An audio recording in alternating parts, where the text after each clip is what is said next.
America से ताल्लुकात बेहतर हो रहे हैं, दिन ब दिन बेहतर हो रहे हैं। जब से पोम्पियो साहब का दौरा हुआ है उसके बाद से ताल्लुकात जो हैं वो उनसे बेहतर हो रहे हैं और ज़ाहिर है कि हम चाहते हैं कि अमेरिका एक सुपर पावर है। अमेरिका के साथ ताल्लुकात की बहुत अहमियत है और उसको हम आगे लेके बढ़ना चाहते हैं।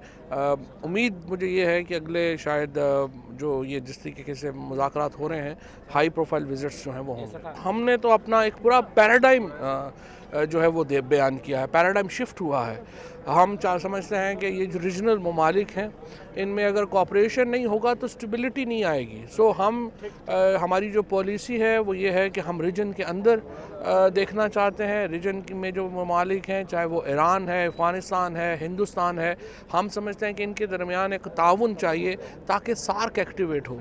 और सार्क एक्टिवेट होगी तो बहुत सारे मामला जो हैं वो बायलैटरल जो हल नहीं हो पा रहे वो मल्टीलैटरल सतह के ऊपर हो सकेंगे। कोशिश हमारी ये है, इंतज़ार हम कर रहे हैं, हिंदुस्तान में इंतखाबात हो जाते हैं तो शायद बात ज़रा तेज़ी से आगे बढ़े। अभी वो मसरूफ़ है अपने डोमेस्टिक पॉलिटिक्स में।